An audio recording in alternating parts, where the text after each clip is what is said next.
Hey, ladies, it has been a minute, but P4MSP is still committed to uplifting, encouraging women on a holistic level, mentally, emotionally, physically, and spiritually. This is the Pray For Me Sis platform. Let's go. We are still on a topic of commitment. I want to update you. Uh, Last time we were talking about the survey that we went over when it came to us talking about commitment. The next meeting that we had after that, for the focus topic of commitment, we continue to talk about our survey, our answers to our survey.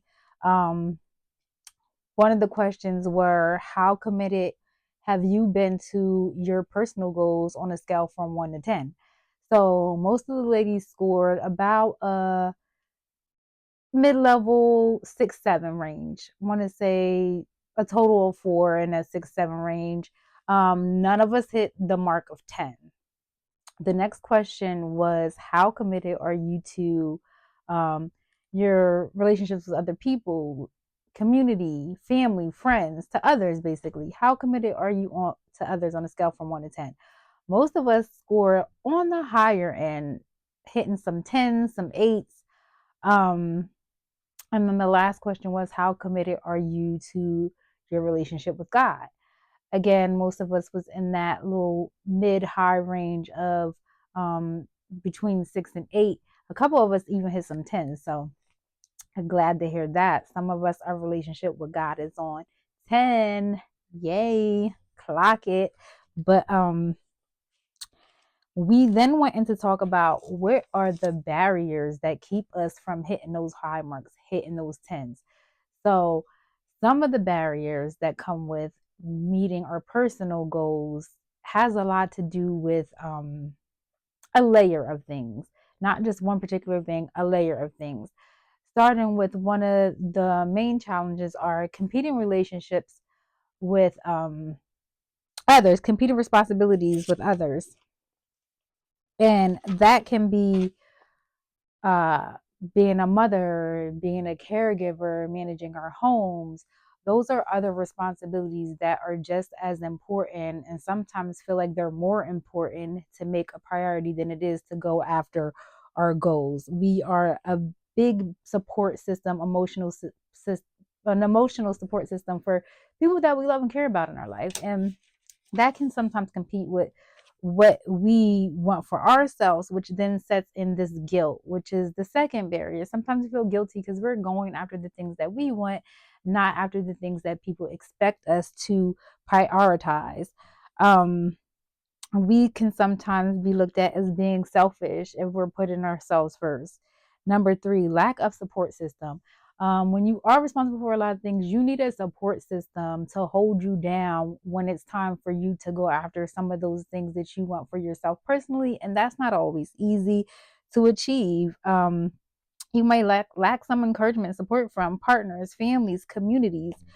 Um, and the fourth thing, financial constraints. Financial. Okay, of course, things take money. Women are not always good at taking risk when it comes to money. So if you're going after a goal or trying to achieve something that may cost some money, you might rethink it because you don't want to take that risk um, with your money. And then it's hard sometimes to get capital, especially if you're trying to become an entrepreneur or further your education. Imposter syndrome, not thinking that you are good enough. Uh, that can be a barrier. Sometimes we just don't think that we can accomplish certain things. We don't have what it takes. Um,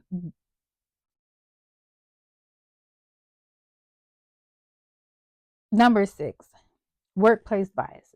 If we're in the work environment, sometimes there's barriers related to our gender. A lot of times, women aren't in leadership roles and can't really grow in certain environments. Perfectionism. We're trying to achieve perfection. We're waiting for the right time to do it. So that is something else that holds us back, as well as burnout.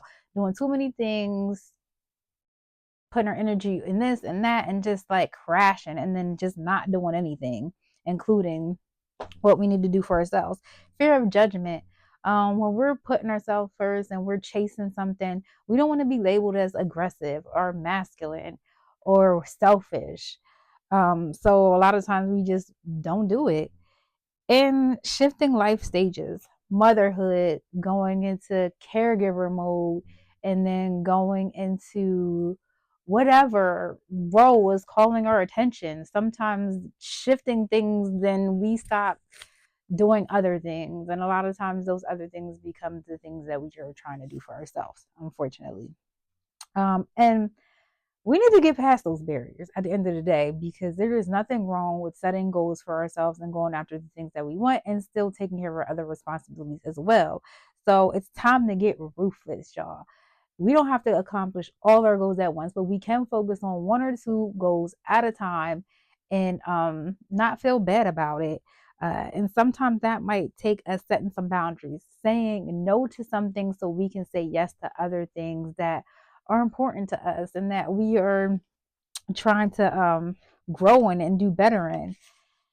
And you might have to build a support structure, not just motivation. Motivation fades, right? Structure and support system stays. I love that. Sometimes we feel motivated, sometimes we feel don't, but if we have a system in place, a support system in place, doesn't matter how we feel. We have a system in place, we're going to go with it and we're going to get what we need to get done. Address guilt directly. When we're feeling guilty, talk ourselves out of that. Like, we don't have to feel guilty. Think about all the things that we have done for other people, all the time that we've given to other things other than ourselves, and then say, yeah, we deserve this time. We deserve this for ourselves to do this or accomplish this. Tackle imposter syndrome. Instead of thinking when you can't do something, keep a list of the things that you did do, the accomplishments that you have already made in life, so you can revert back to that when you feel like you can't do something. Break big goals into small commitments. Just do a little bit at a time. Commit to 30 minutes a day towards something that you are trying to accomplish for yourself. There's nothing wrong with that. An hour a week. Um, Reduce burnout by designating time and energy to just resting. Sometimes you just need to rest. Work in the times where you're most productive. Like right now, I'm making this video at like 1 in the morning because I'm most productive sometimes to do the things that I want to do for myself at night when my kids are sleeping and everybody's good. I'm most productive to focus on me without a guilty conscience, without anything, freely. So this is a good working time for me.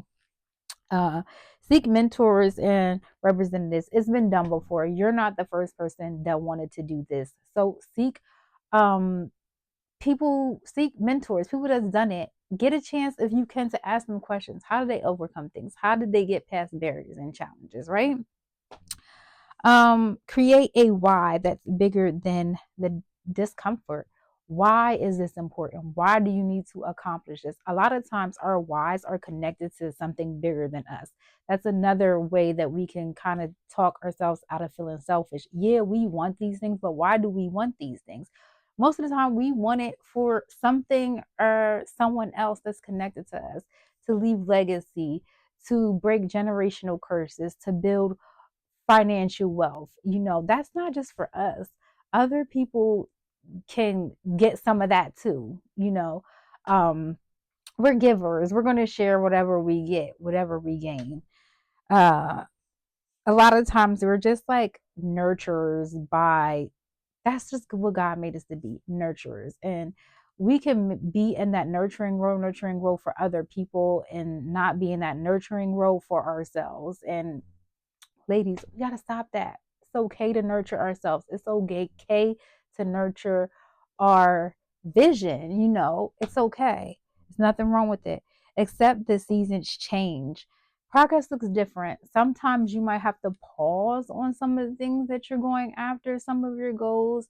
Sometimes it might look a little slower. You might can't give as much energy to it, but that's cool. That's okay. Life happens. But what we're not going to do is just forget about it, right? We're not going to forget about the things that we want to accomplish, the things that um, give us purpose and fulfillment. Yeah, so that is how we get past those barriers that keep us from accomplishing our personal goals.